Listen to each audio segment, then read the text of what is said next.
Juillet 1969. Les Américains sont sur le point de lancer Apollo 11 pour un voyage de 3 jours. Direction la Lune. 2, 1, 0. All engine running.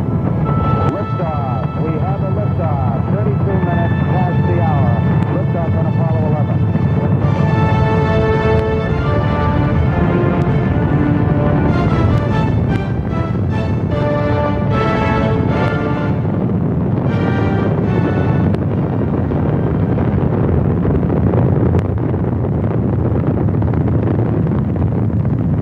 Les Américains ont repris la tête dans la course à l'espace. Cette fois, grâce à un équipement et à un plan de vol soigneusement étudiés, ils seront les premiers sur la Lune. Tranquility Base here. The Eagle has landed. Ignition sequence start. Reporting from London, another German V-2 missile has struck the city. We choose to go to the moon in this country. The Eagle has landed.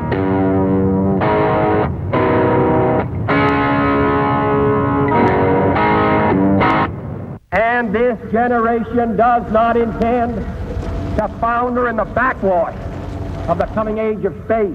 We mean to be a part of it. We mean to lead it. 3,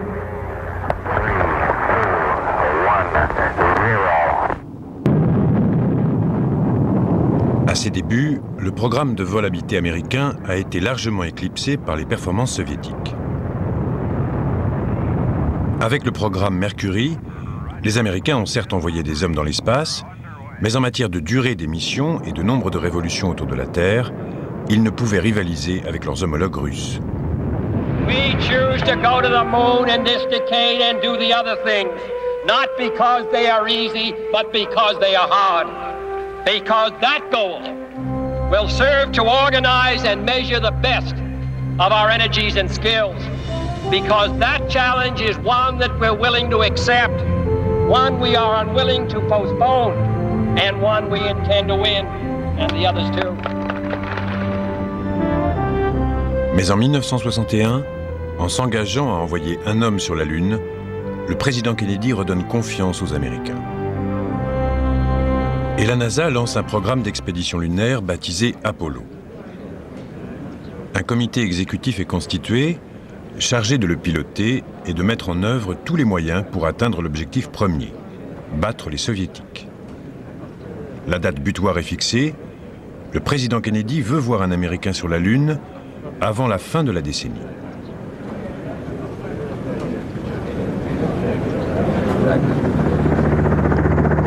Dès 1963, les Américains achèvent le nouveau centre des vaisseaux habités à Houston, au Texas, et le complexe Redstone, où ont été conçues les premières fusées du projet Mercury, est rebaptisé Centre de vol spatial Marshall. C'est ici que sera fabriqué le nouveau véhicule de lancement destiné au programme Apollo. La mise au point de la fusée Saturn a débuté en 1957. Au départ, les Américains voulaient l'utiliser pour transporter les éléments d'une base militaire spatiale, mais le projet a vite été abandonné. Ce qui n'a pas empêché les travaux de se poursuivre sous la direction de Wernher von Braun, le père des premières fusées à carburant liquide. En 1961, il supervise lui-même le premier lancement à Cap Canaveral.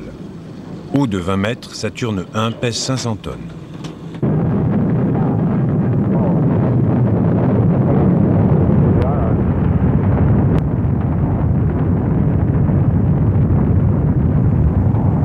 Cet immense lanceur est en fait un hybride des fusées Redstone et Jupiter. Il est équipé des mêmes réservoirs à ergols, auxquels sont fixés 8 moteurs Jupiter, ce qui lui permet de produire une poussée de plus de 500 tonnes. Quelques années plus tard, quand viendra l'heure d'envoyer un homme sur la Lune, ce même lanceur sera presque 6 fois plus puissant.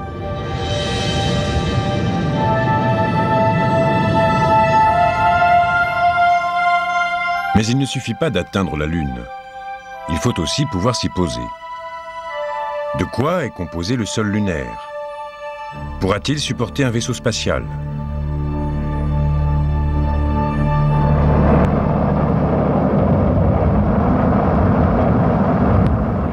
Russes ont été les premiers à envoyer des sondes spatiales en direction de la Lune, marquant une fois de plus leur avance sur les Américains.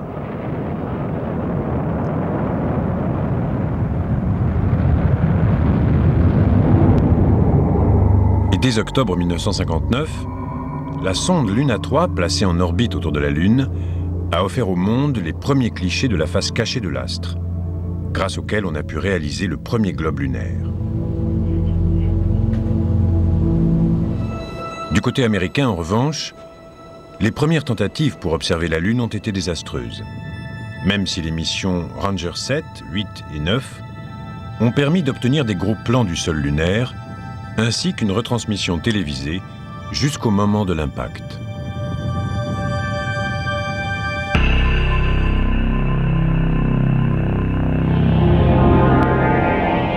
En 1966, la sonde américaine Surveyor 1 se pose en douceur sur la Lune, d'où elle transmet à la Terre des milliers de clichés et de précieuses données sur la composition du sol. Un peu plus tard, des satellites envoyés en orbite lunaire photographient des pans entiers du relief, permettant ainsi aux Américains de sélectionner les sites d'alunissage des futures missions habitées du programme Apollo.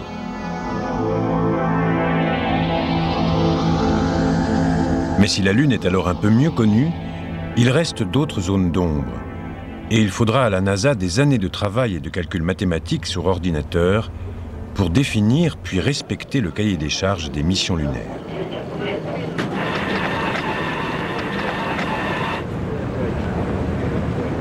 C'est justement dans l'espoir d'éclairer ces zones d'ombre et de faire le lien entre les programmes Mercury et Apollo que les Américains décident de lancer un troisième projet de vol habité, baptisé Gemini. Il a pour objectif principal de reprendre et d'améliorer le programme Mercury afin de mettre au point les techniques d'alunissage. Avec ses 5,50 m de long et ses 3 mètres de diamètre, la nouvelle capsule ressemble à Mercury en un peu plus grand et peut accueillir 2 astronautes. Mais son poids dépasse les capacités orbitales de la fusée Mercury Atlas. Et la NASA opte donc pour un autre lanceur, le puissant Titan II.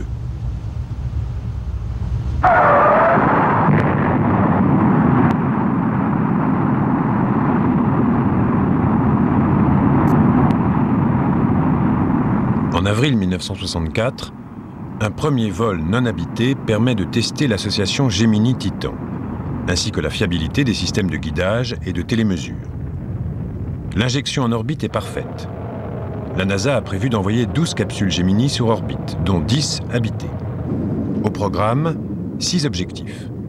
Tester les vols longue durée, mettre au point les manœuvres de rendez-vous et d'arrimage en orbite, sélectionner les couloirs de rentrée, réaliser des activités extravéhiculaires ou marches dans l'espace, conduire des expériences scientifiques et entraîner les équipes au sol et en vol.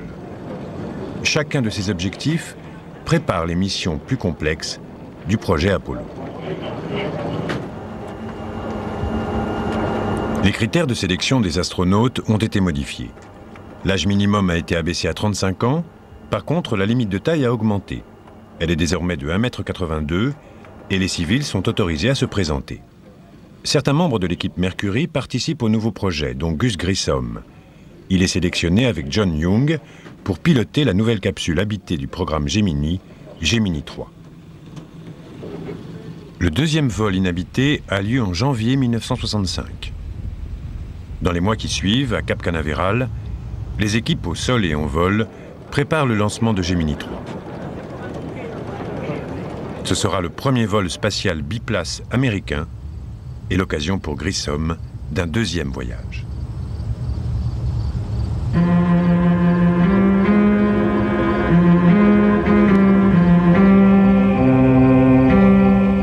Mais entre-temps, les Soviétiques ont mis au point un nouveau vaisseau, Voskhod, ou Soleil levant, prévu pour 3 cosmonautes. Et en octobre 1964, Voskhod 1, commandé par Vladimir Komarev, est lancé en orbite.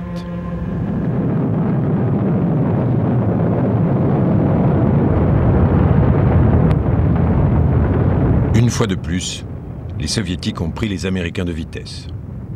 Voskhod 1 précède Gemini 3 de 5 mois et emporte à son bord un homme de plus.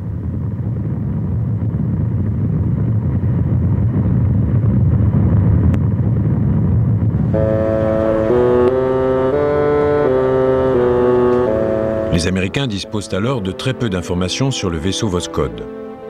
Ils croient y voir une version russe d'Apollo. Mais en réalité, Voskhod ne diffère guère de la première capsule habitée, Vostok.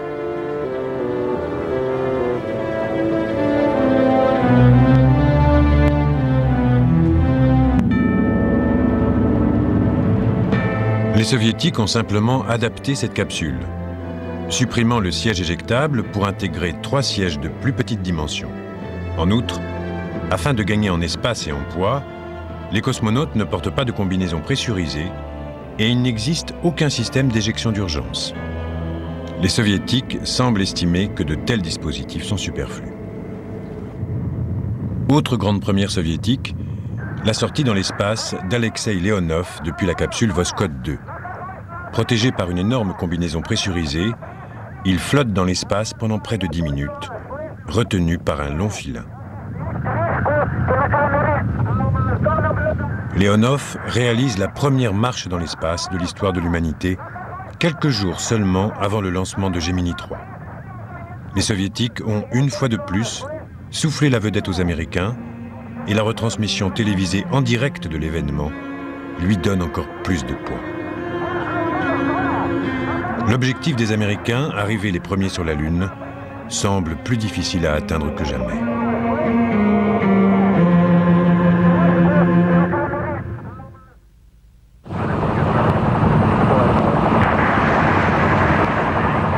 Le 23 mars 1965, Gemini 3 amérit après 3 révolutions terrestres. L'équipage a réussi à prouver que le vaisseau est manœuvrable, puisque le pilote Gus Grissom a pour la première fois modifié la forme et l'altitude de son orbite.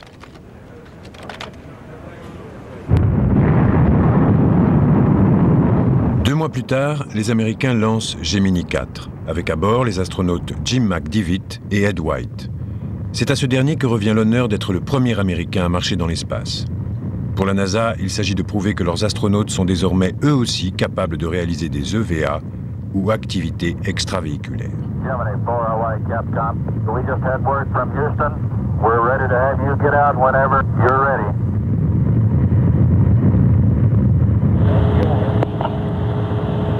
Okay, I'm out. Okay, he's out. He's close to me. 4 heures après le lancement, Ed White ouvre la trappe et se lance hors de l'appareil. Il a précédemment fixé une caméra sur le flanc du vaisseau pour immortaliser sur pellicule cet instant spectaculaire, ses premiers pas dans l'espace.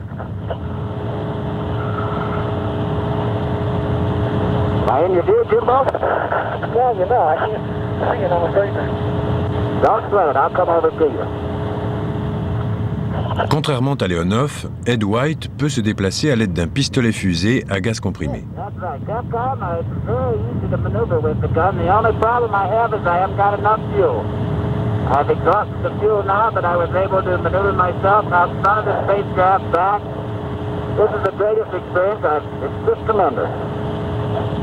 Cette sortie est une parfaite réussite. Et elle dure en tout 20 minutes, soit 2 fois plus que celle de Leonov.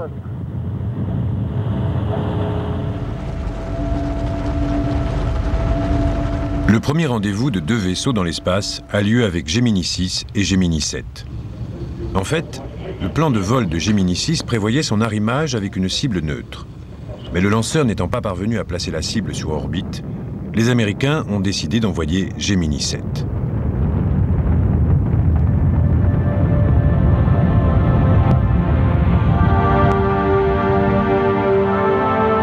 Six heures après le lancement, Wally Schirra, ancien du programme Mercury aux commandes de Gemini 6, allume ses propulseurs et se lance à la poursuite de Gemini 7. Il réussit à se porter à la hauteur du vaisseau. Les 2 vaisseaux ne parviennent pas à s'arrimer, mais restent à quelques mètres l'un de l'autre, et à plusieurs reprises, les 2 équipages parviennent à se voir par le hublot. Quelques heures plus tard, Gemini 6 s'éloigne pour effectuer sa rentrée dans l'atmosphère. Et le 15 décembre 1965, Tom Stafford et Wally Schirra, les 2 astronautes, sont accueillis par l'équipe de récupération après un amérissage réussi. 3 jours plus tard, c'est au tour de Gemini 7 d'amérir. Après 14 jours dans l'espace, l'équipage a accompli sa mission Réaliser un vol longue durée. Jim Lovell et Frank Borman sont épuisés mais heureux. Ils ont pris part au premier rendez-vous orbital de l'histoire et établi le record du vol le plus long.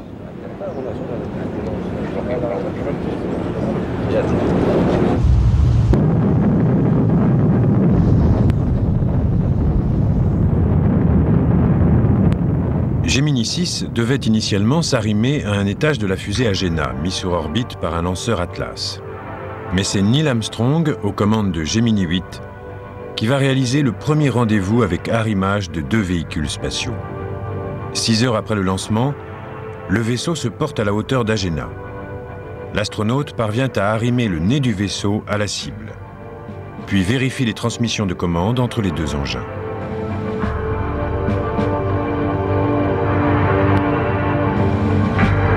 Mais en l'espace de quelques minutes, les 2 engins se mettent à tourner sur eux-mêmes, d'abord doucement, puis de plus en plus vite. Armstrong décide de désactiver les systèmes de commande d'Agena et de dégager Gemini. Mais son vaisseau continue à tournoyer au rythme d'une rotation par seconde, un rythme à la limite du supportable pour l'organisme. On découvrira par la suite qu'en raison d'un court-circuit, l'un des propulseurs n'avait pas été désactivé. Finalement, l'astronaute parvient à reprendre le contrôle de l'appareil en actionnant les propulseurs de pilotage à réaction prévus pour la rentrée atmosphérique. Et Armstrong et son copilote Dave Scott amérissent sains et saufs.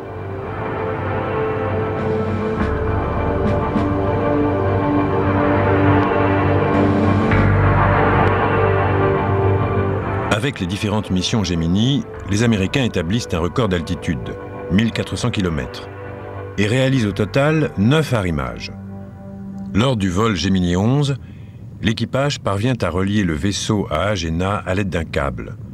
Un premier pas vers des manœuvres plus complexes telles que l'assemblage de stations orbitales et la production d'une pesanteur artificielle. En multipliant les activités extravéhiculaires, les Américains améliorent également les techniques de travail et d'exploration dans le vide spatial.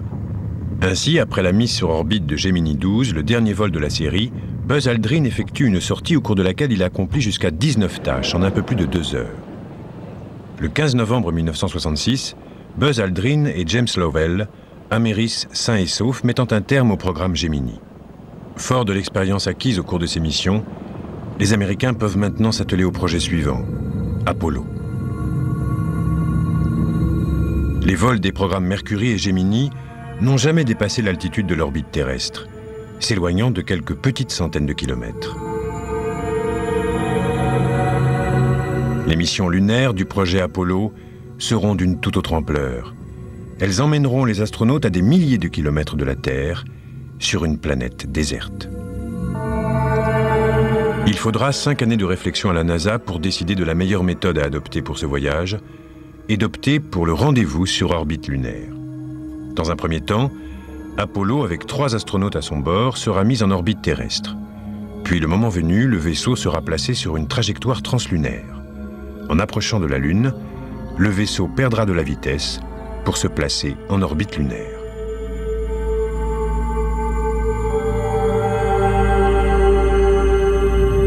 Le vaisseau sera composé de 2 véhicules séparés. Le module de commande qui demeurera en orbite lunaire et le module lunaire qui convoiera 2 des 3 astronautes jusqu'à la surface de la Lune.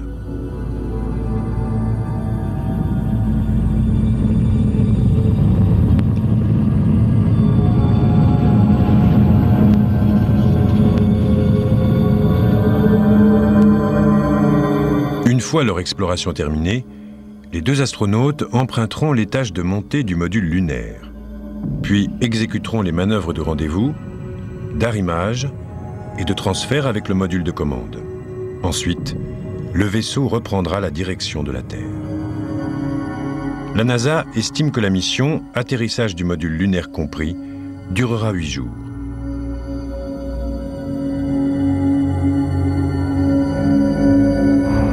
Le module de commande mesure 3,60 m de haut avec une base du même diamètre.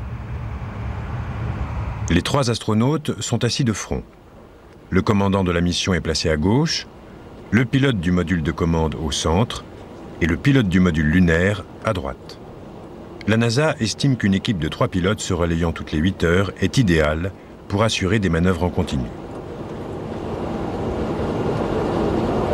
Le module de service abrite le système de propulsion qui permettra au vaisseau de s'approcher puis de s'éloigner de la Lune. Il est logé à l'arrière du module de commande, qui s'en séparera juste avant la rentrée atmosphérique.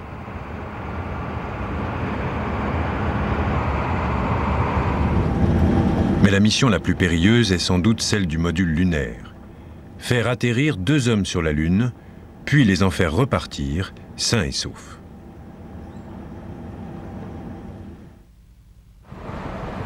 Voici le bâtiment d'assemblage des vaisseaux. C'est alors la plus grande construction jamais réalisée. Un complexe de 50 étages bâti pour assembler la fusée Saturne V, la dernière création de Wernher von Braun. En mai 1966, la NASA ouvre ses portes au public et les Américains découvrent l'immense fusée qui propulsera le vaisseau Apollo en orbite. Saturne V doit être transporté sur une plateforme spéciale, une sorte d'immense remorque de la taille d'un terrain de football. C'est elle qui va acheminer le lanceur jusqu'au pas de tir de Cap Kennedy, situé à 5 km. La plateforme véhicule les quelques 3000 tonnes à bon port, sans que son chargement n'enregistre la moindre oscillation, même lorsque la route monte légèrement. Cette opération est déjà en soi un véritable exploit.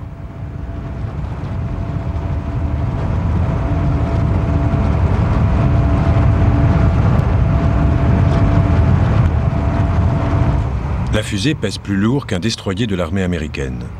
Et une fois combinée au vaisseau Apollo, elle atteint près de 110 mètres de haut. Équipé de 3 propulseurs, le lanceur est capable d'injecter en orbite un vaisseau 40 fois plus lourd que la capsule Gemini et 85 fois plus lourd que la capsule Mercury.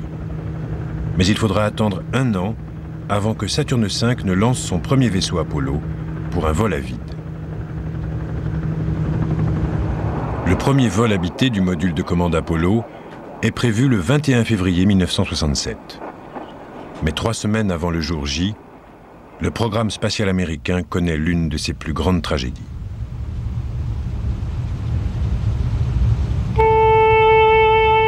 Alors que l'équipage participe à une répétition du compte à rebours, un incendie se déclare dans la cabine du vaisseau. Il faut 5 minutes pour ouvrir l'issue de secours, mais il est déjà trop tard. Ed White, Roger Chaffee et le pionnier Gus Grissom sont morts. L'Amérique est sous le choc. L'enquête approfondie menée par la NASA permettra de conclure que c'est un court-circuit dans le module de commande qui a provoqué l'incendie dans l'atmosphère de pur oxygène de la cabine. Les 3 pilotes sont morts asphyxiés.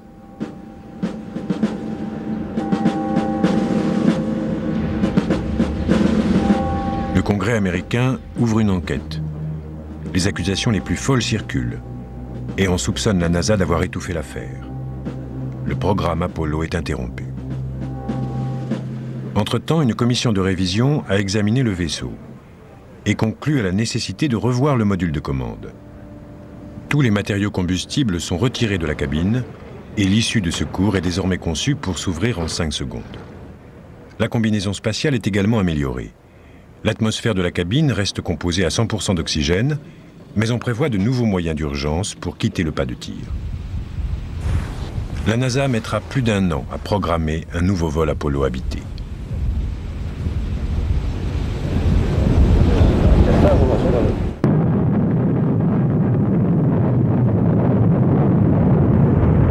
Le programme spatial soviétique connaît lui aussi une interruption.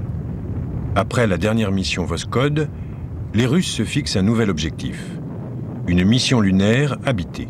Ils abandonnent alors les missions Voskhod au profit d'une nouvelle génération de vaisseaux, les Soyouz. Et en avril 1967, Soyouz 1, piloté par Vladimir Komarov, est lancé en orbite. Mais en phase de rentrée, le vaisseau se prend dans les cordes du parachute, ce qui provoque la mort du cosmonaute. Le vaisseau Soyouz, Union en russe, est conçu pour un équipage de 3 personnes et se compose de 3 modules. Un module de commande pour le lancement et la rentrée, un poste de travail et un module de service abritant les moteurs de manœuvre. Les Soviétiques comptent utiliser Soyouz pour perfectionner leur technique de rendez-vous et d'arrimage. Le vaisseau russe est doté de la même souplesse de manœuvre que Gemini et est plus spacieux. Mais il ne peut rivaliser avec le niveau de sophistication du vaisseau Apollo. Pour une fois, c'est l'URSS qui est en retard sur les États-Unis. Pendant ce temps, à Cap Kennedy, après avoir passé 1 an et demi à revoir le module de commande d'Apollo, la NASA s'apprête à tenter un nouveau vol d'essai habité. Le 11 octobre 1968, Apollo 7 est sur la rampe de lancement. À son bord, 2 nouvelles recrues, Don Isley et Walter Cunningham, sous le commandement d'un ancien, Wally Schirra.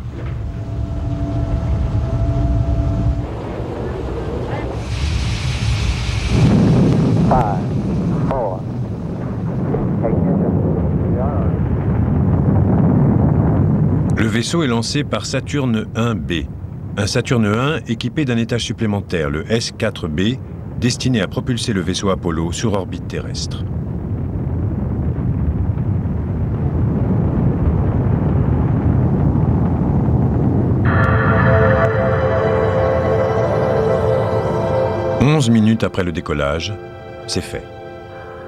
Apollo 7 permet la validation de la phase de mise sur orbite terrestre d'une mission lunaire habitée et donne un aperçu des conditions de vie à bord du module de commande.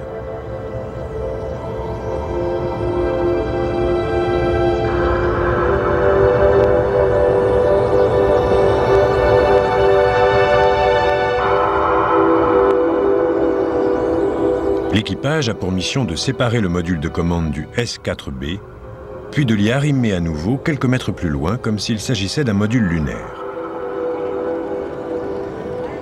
Autre innovation de taille, la télévision américaine retransmet en direct les images de l'équipage pendant le vol.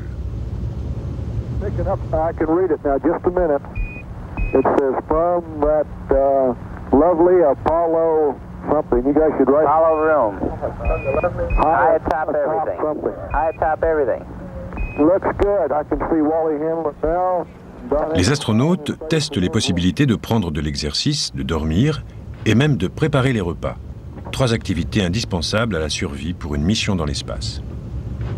11 jours après son lancement, Apollo 7 a dépassé le temps nécessaire à une mission lunaire.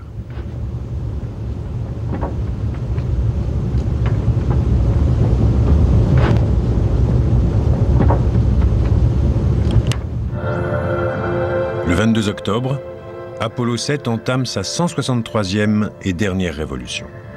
Les fusées de rentrée sont mises à feu et le vaisseau redescend sur Terre. L'équipage d'Apollo 7 a totalisé plus d'heures dans l'espace que toutes les missions russes cumulées jusqu'alors.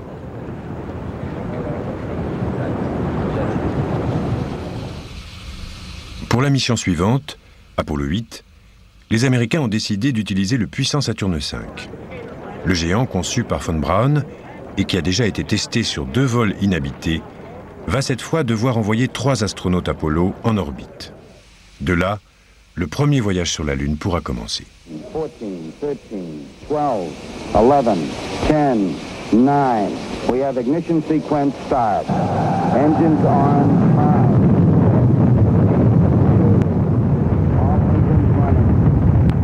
One commit. Liftoff. We have liftoff. 49 minutes past the hour.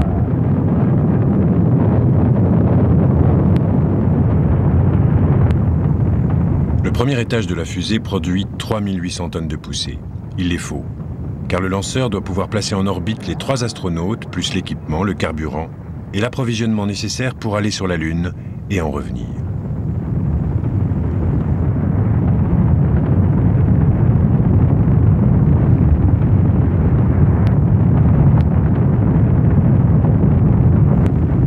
Deux minutes et demie après le lancement, la fusée a déjà parcouru 60 km.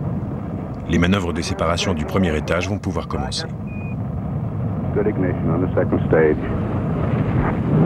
Man, that stage was quite a sequence. Just like old times. It's beautiful out there. Après avoir consommé 2000 tonnes de carburant, le premier étage s'éteint, puis se détache. La fusée pèse alors 150 tonnes de moins qu'au décollage. Le deuxième étage est mis à feu pour 6 minutes et demie. Saturne V remplit à la perfection sa mission.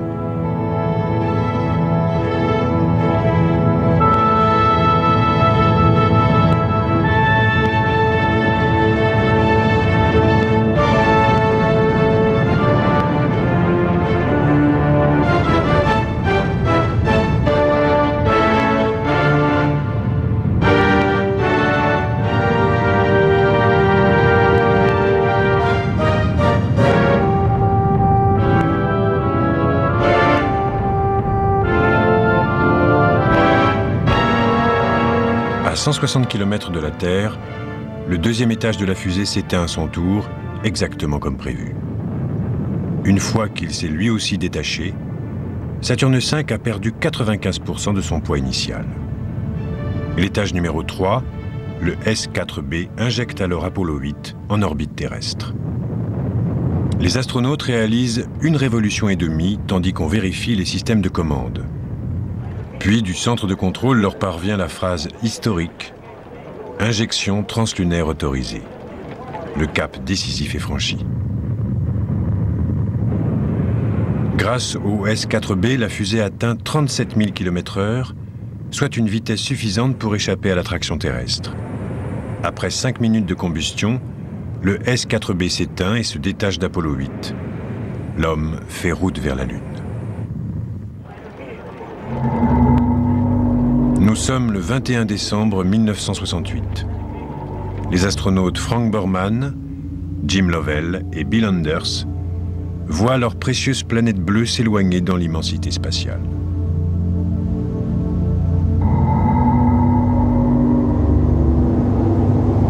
Il leur faudra 3 jours pour rejoindre l'orbite lunaire. Là, Apollo 8 sera à 400 000 km de la Terre.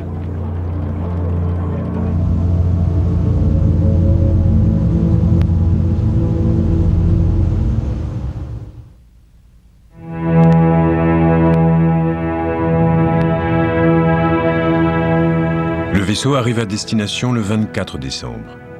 En cette veille de Noël, l'homme va pouvoir contempler pour la première fois le relief accidenté de la Lune.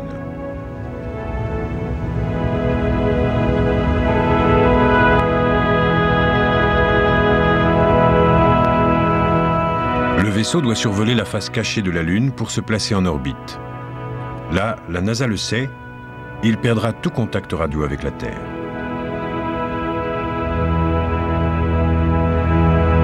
Apollo 8 allume ses propulseurs et plonge dans l'obscurité. Le contact radio ne sera rétabli que 33 minutes plus tard. Enfin, le silence est rompu.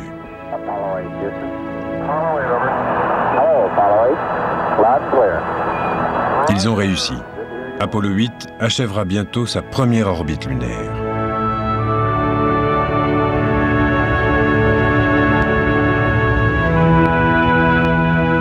L'équipage contemplera ce magnifique spectacle à 9 autres reprises avant de reprendre le chemin de la Terre, non sans avoir repéré des sites potentiels d'alunissage pour les missions à venir. Lors de leur 10e et dernière révolution, les 3 astronautes célèbrent Noël en lisant un passage de la Genèse sur la création de l'univers.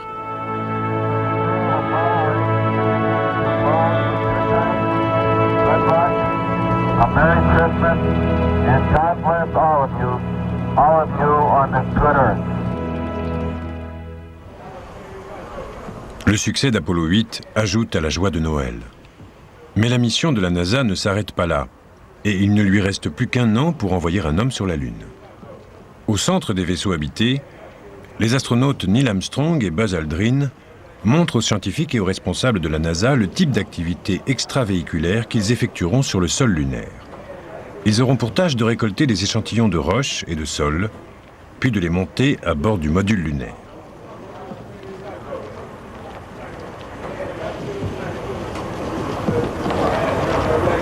Avec Mike Collins, Armstrong et Aldrin s'entraînent également pour la phase de récupération. Les 3 astronautes savent d'ores et déjà qu'ils formeront l'équipage d'Apollo 11, la mission qui verra l'homme poser le pied sur la Lune.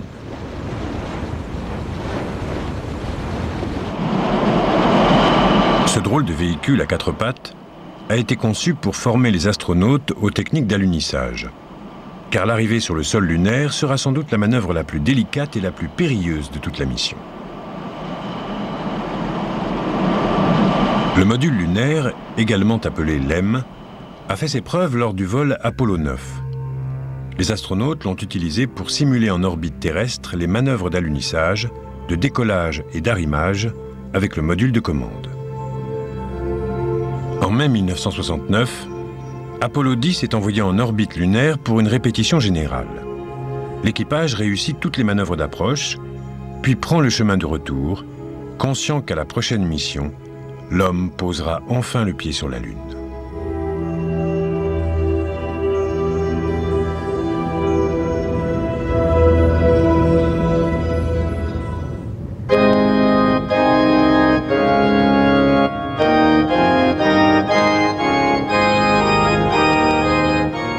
Avant la première mission lunaire Apollo, les Soviétiques lancent Zonde 5.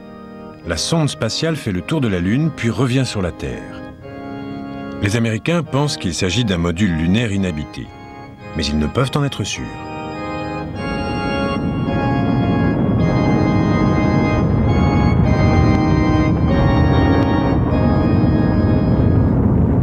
Quelques semaines plus tard, l'URSS lance Soyouz 3 qui vient s'arrimer à Soyouz 2, puis la sonde spatiale Zonde 6 pour un second vol autour de la Lune, ce qui achève de convaincre la NASA que les Soviétiques sont prêts à envoyer un homme sur la Lune.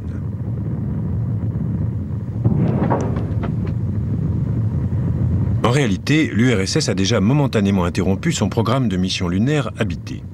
Et en 1969, elle décide d'y mettre fin. Les Soviétiques ont changé de stratégie. Ils exploreront la surface lunaire au moyen de vaisseaux inhabités et de véhicules robots comme celui-ci. Même s'ils l'ignorent, les Américains ont de fait déjà, dès Apollo 8, gagné la course à la Lune.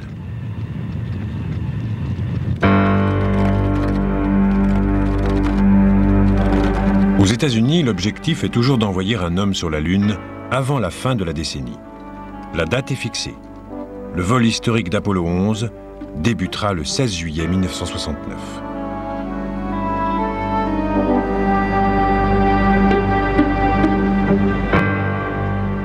Ce jour-là, quelques 250 000 personnes envahissent les plages avoisinantes de Cap Canaveral. Des invités de marque ont été conviés, dont le vice-président Spiro Agnew et l'ancien président Lyndon Johnson.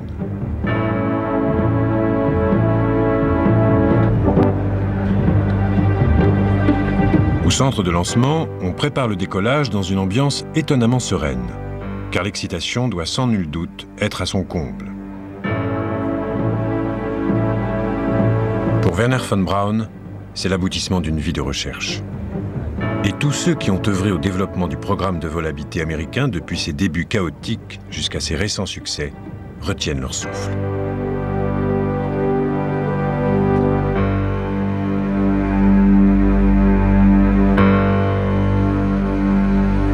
$19, $18, $17, $16, $15, $14, $13, $12, $11, $10, $9.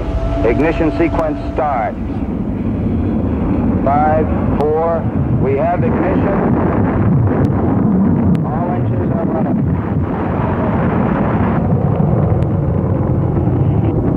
Liftoff. We have a liftoff. 32 minutes past the hour. Liftoff on Apollo 11.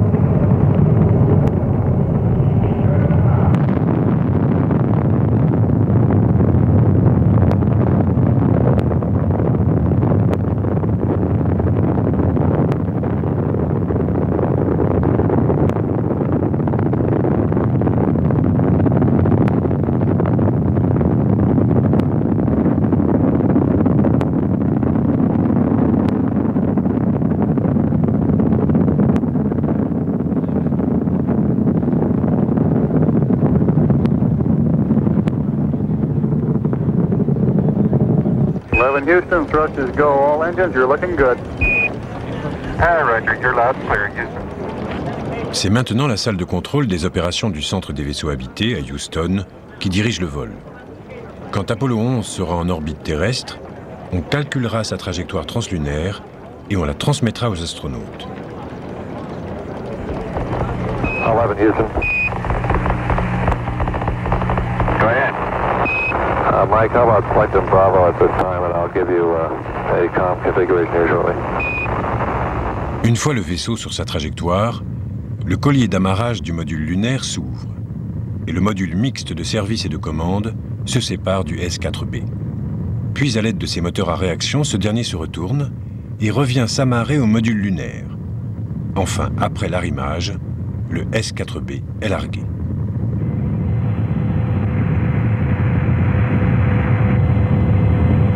Apollo 11, this is Houston, radio check, over. Roger, we're copying you about 5 by 2, very weak. Can you give us a status report, please?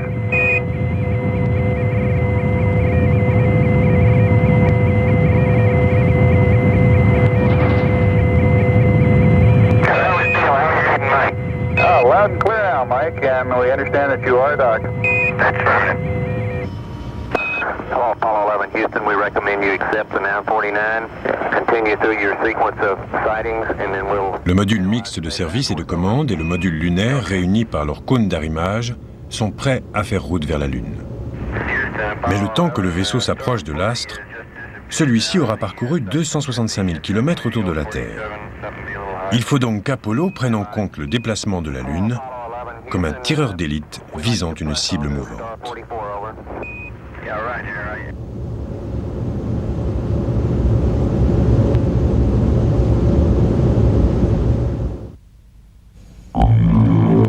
Sur Terre, le centre de contrôle ne s'accorde aucun répit.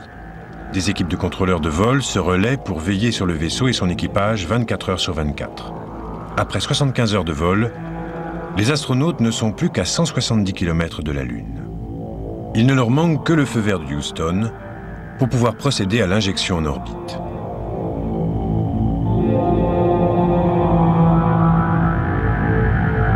Okay, Capcom, give me a green light. We'll go for LOI. Roger. Apollo 11, this is Houston, over. Roger, go ahead, Houston. Apollo 11. 11, this is Houston. You are go for LOI, over. Roger, go for LOI. Apollo 11 allume son moteur principal et réussit l'injection en orbite lunaire. L'alunissage doit avoir lieu le jour suivant et entre-temps, le vaisseau reste en orbite tandis qu'on vérifie ses systèmes de commande. Le 20 juillet, le vaisseau est prêt. Neil Armstrong, le commandant, accompagné de Buzz Aldrin, emprunte le tunnel menant au module lunaire. Eagle, comme l'ont surnommé les Américains, sera piloté par Aldrin. Mike Collins, lui, reste à bord de Columbia, le module de commande. Comme prévu, Eagle se sépare de Columbia lors du passage au-dessus de la face cachée de la Lune.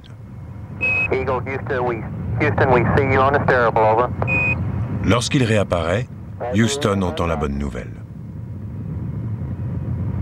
Roger, how does it look? Roger. Eagle a des ailes. Désormais, l'engin aux allures d'araignée vole par lui-même. Pour l'instant, Columbia n'est pas loin. Mais lorsque les modules seront de nouveau au-dessus de la face cachée de la Lune, Eagle allumera ses moteurs pour entamer sa descente vers la zone d'alunissage située sur la face visible. Collins, lui, à bord de Columbia, restera en orbite lunaire jusqu'au retour d'Eagle.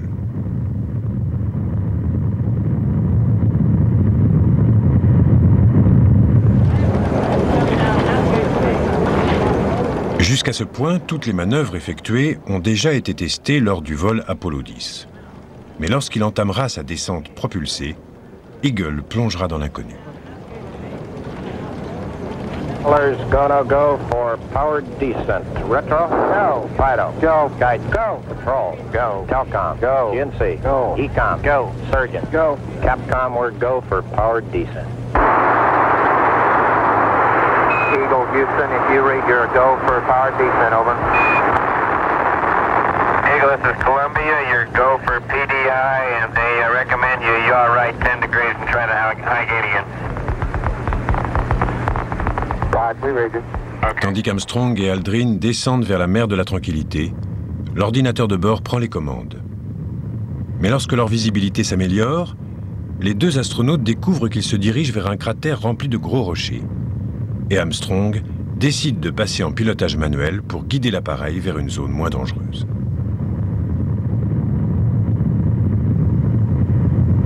Aldrin lui indique l'altitude et la vitesse du module. Down 2.5. Forward. Forward. Good. 40 feet down 2.5. Picking up some dust. 30 feet, 2.5 down. Straight shadow. 4 forward. 4 forward. Drift into the right a little. 20. Down a half. 30 seconds. Forward. Just. Good. Okay. Contact light. Okay, engine stop. Engine arm off. Houston, Tranquility Base here. The Eagle has landed. Roger, Tranquility. We copy you on the ground. You got a bunch of guys about to turn blue. We're breathing again. Thanks a lot. L'Amérique pousse un soupir de soulagement. Sous les yeux de millions de téléspectateurs, Neil Armstrong descend les marches du module.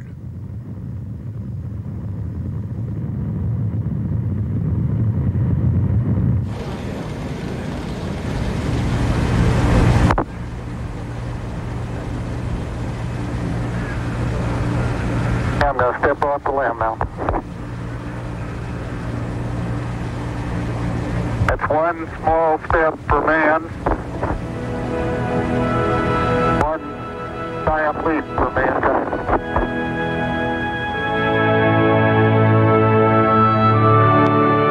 L'homme a marché sur la Lune. Il vient de fouler le sol de ce mystérieux astre argenté qu'il a contemplé pendant des siècles avec fascination, sans jamais pouvoir l'approcher.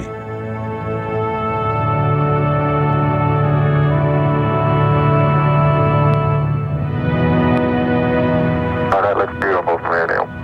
It has a stark beauty all its own. It's like much of the high desert of the United States. It's different, but it's very pretty out here. Are you getting a TV picture now, Houston? Neil, yes, we are getting a TV picture.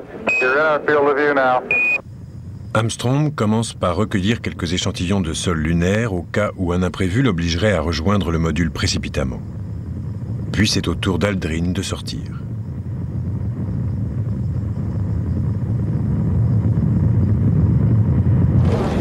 For me to come out?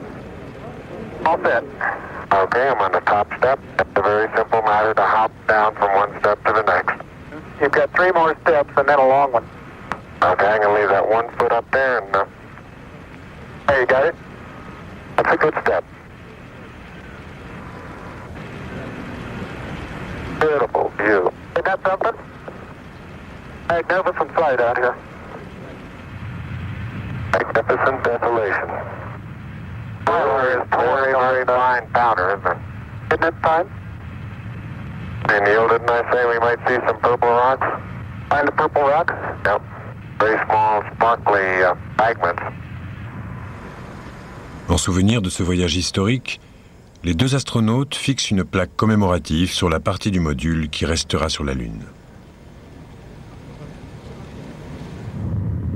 Dear men from the planet Earth, first set foot upon the moon, July 1969, AD. It came in peace for all mankind. Puis ils plantent le drapeau américain. Ce geste a été décidé peu avant le lancement, non pas en signe de conquête, mais plutôt pour célébrer l'exploit de l'Amérique. Le président Nixon s'adresse alors par radio à l'équipage.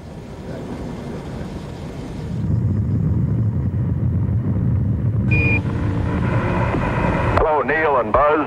I'm talking to you by telephone from the Oval Room at the White House. And this certainly has to be the most historic telephone call ever made. I just can't tell you how proud we all are of what you... For every American, this has to be the proudest day of our lives. Because of what you have done, the heavens have become a part of man's world. And as you talk to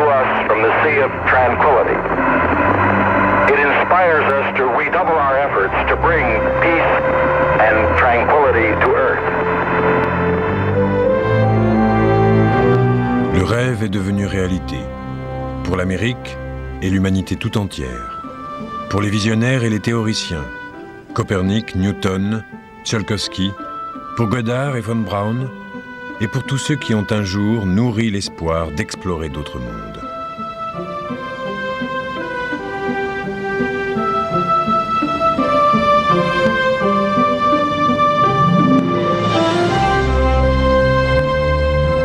Les astronautes reviennent sains et saufs.